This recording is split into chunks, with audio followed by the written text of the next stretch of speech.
Boa noite, meus amigos. Com enorme alegria que eu venho novamente fazer aí nessa sexta-feira a nossa devocional em cima dos salmos de romagem, os salmos de peregrinação, aqueles salmos que os judeus,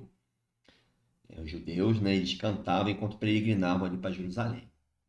Hoje nós vamos analisar um salmo assim que ele é de grande beleza, muito conhecido e que dá uma alegria, um alívio muito grande ao nosso coração. Espero ajudar vocês, tá? Então vamos ler o Salmo, que é esse aqui, ó. Salmo 125, a versão Almeida Revista Atualizada. Os que confiam no Senhor são como o monte Sião, que não se abala, firme para sempre. Como em redor de Jerusalém estão os montes, assim o Senhor em derredor do seu povo, desde agora e para sempre. O cetro dos ímpios não permanecerá sob a sorte dos justos, para que o justo não estenda a mão à iniquidade. Faze bem, Senhor, aos bons e retos de coração. Quanto aos que se desviam para sendas tortuosas, levá-los-á o Senhor juntamente com os malfeitores. Paz sobre Israel. A poesia judaica, o salmo que o judeu fazia, a gente não sabe o autor exato desse salmo, ele usa muitos recursos literários que são muito interessantes para fixar a mensagem, né? Então aqui nós podemos observar que nós temos uma utilização de metáforas, né? Então você vai ver aqui que os que confiam no Senhor são aquelas pessoas que têm confiança. Então imagina um judeu ali peregrinando, ele deve ter olhado aquele monte Sião. O que é o Monte Sião? Não é o maior monte de Israel, mas é o monte onde está sitiada ali, situada, né? Digo, sitiada não, situada a cidade de Jerusalém. Então ele olhando aquele pessoal assim, pô, que confia em Deus, né? No Senhor, e esse Senhor, se a gente for ver aqui com o botão direito, ó, é o Deus, é o pentagrama, é o Deus Yahvé. O pentagrama que o judeu nem pronuncia esse nome, que é o Senhor, é o Deus da aliança. É o Deus da aliança com o homem, aliança de Deus, né? Então isso tem um significado enorme. Os que confiam nesse Deus, eles são como? Como esse monte Sião. E o monte Sião ele é muito significativo para o judeu, porque o monte Sião é onde está Jerusalém, onde está o templo, onde estava a arca, onde está a lei. Então aquele que confia no Senhor é como esse monte, sabe? Que ele não se abala, ele é firme para sempre. Por quê? Porque ali está a lei de Deus, o reino de Deus está representado ali. Então, aquela pessoa que confia no Senhor, que é aquela que tem fé, é um salmo de fé, ele é como esse monte Sião que não se abala, firme para sempre. Mas preste atenção.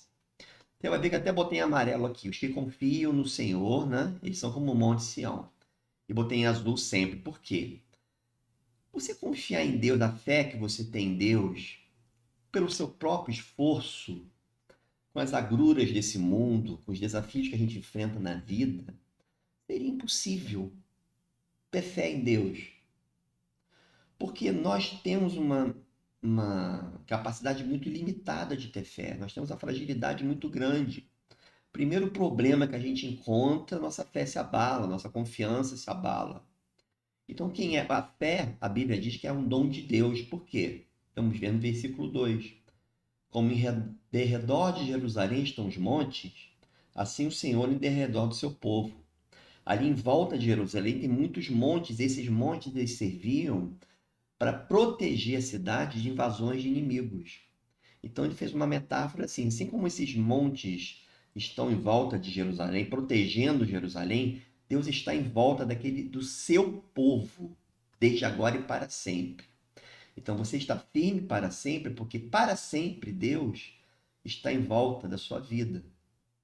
Então você, sendo povo de Deus, que é uma grande alegria e uma honra, você vai estar com esse Deus que te ama, que se afeiçoou e te ama de uma forma, te ama loucamente, digamos assim, em volta de você. Então, quando nós pedimos fé e quando nós precisamos de fé nos desafios da vida, nós temos que entender que a nossa fé está baseada não na nossa possibilidade, mas no Deus eterno, no Deus infinito, autoexistente, que fica em redor de nós, nos protegendo, né? Então, essa é a base da nossa confiança. Aí já chega no terceiro versículo: o cetro dos ímpios não permanecerá sob a sorte dos justos. Aqui ele já coloca o seguinte: para que o justo não estenda a mão à iniquidade. Ele já faz aqui uma diferenciação de dois tipos de pessoas. Os ímpios são aquelas pessoas que não têm uma vida baseada no Evangelho, nas questões nossas bíblicas, né? Que são afastados de Deus, são inimigos de Deus. Não permanecerá sob a sorte dos justos. Os justos são aqueles justificados, são esses que confiam no Senhor, são esses que o Senhor está em volta protegendo. Então nós temos dois tipos de pessoas no mundo, os ímpios e os justos. E ele fala que o cetro dos ímpios, essa palavra aqui, o cetro, o que isso quer dizer? Vou até sublinhar aqui, botar em verde aqui, não. Vou botar em amarelo, aqui em laranja. O cetro significa o poder, o comando, é cetro do rei, né?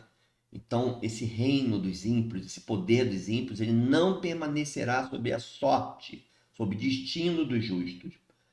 Para quê? Porque se Deus assim permitisse, ou seja, se não fosse Deus em volta da gente, nós iríamos estender a mão às iniquidades. Gente, como é de fácil nessa vida hoje a gente estender a mão à iniquidade do mundo. Nós nos contaminamos com esse mundo de forma muito fácil, né? De forma muito. A nossa ética às vezes é muito tênue. Então, quando a gente pisca o olho, nós já estamos numa conversa ali, numa roda de conversa falando besteira, estamos numa roda de conversa pecando, estamos dando voz aos nossos pecados, né? Fazendo uma coisa errada. Então, o que acontece? O cetro do ímpio não permanece sobre a nossa sorte, nós, crentes justificados, para que nós não estendamos a mão à iniquidade, porque o Senhor nos rodeia, o Senhor nos protege até de nós mesmos, né? Porque isso aqui mostra como nós somos frágeis e como nós precisamos de Deus rodeando o seu povo. E aí vem no versículo 4, uma oração: faze o bem, Senhor, aos bons e aos retos de coração. Veja aqui, o bem, né? Faz o bem, Senhor, a quem? Isso é uma coisa muito interessante, que aquele que confia em Deus e que é amado por Deus e que Deus cuida dele e está em volta dele, protegendo de todo o mal e que não vai estender a mão à iniquidade, ele é bom e reto de coração. Ou seja, a árvore boa dá o quê? Bons frutos. Você vai ver frutos de bondade e retidão. No coração para o judeu era o seu mais profundo íntimo, mais profundo ser. Então, esse mais profundo ser, ele exala bondade, ele exala retidão. Essa é a consequência da fé no Senhor, da aliança.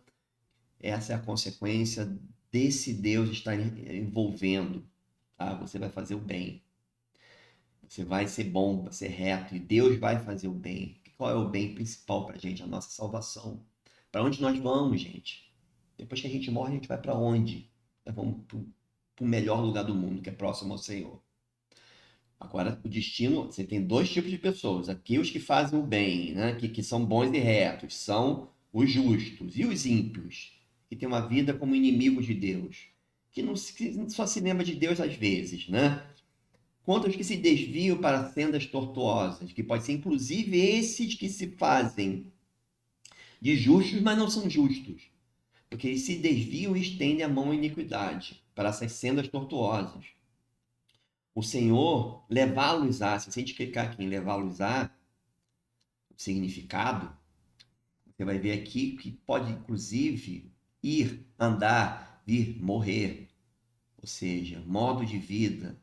O Senhor vai entregar eles, essas pessoas, a, juntamente com os malfeitores, para o destino eterno deles, né?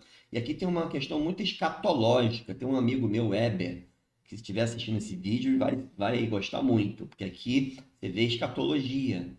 O Senhor faz o bem aos justos, ele cuida, ele ama.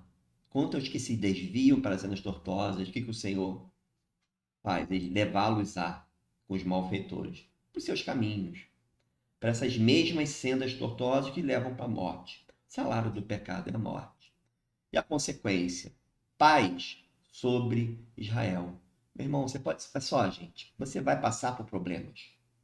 Na vida a gente tem muitos desafios, mas a gente tem que ter fé para conseguir viver. O justo viverá pela fé, está em Romanos. Então, os que confiam no Senhor, os que têm fé no Senhor, são aqueles protegidos de Deus. Que Deus guarda, mesmo na hora da angústia, dos problemas, sabe? Você vai entender que confie no Senhor, tenha fé, porque você tem um Deus que te ama, que Ele está de redor da sua vida. E é isso que nos dá paz. Essa paz aqui é o shalom de Deus, né? É a paz completa, a paz na sua plenitude, né? Então, pessoal, eu espero que a gente possa ter abençoado a vida de vocês aí com esse vídeo, tá? Regularmente eu vou fazer agora uma exposição desses cânticos aí de romagem, esses salmos de peregrinação, que são muito lindos e muito profundos. E até a próxima, gente. Fiquem com Deus. Deus abençoe.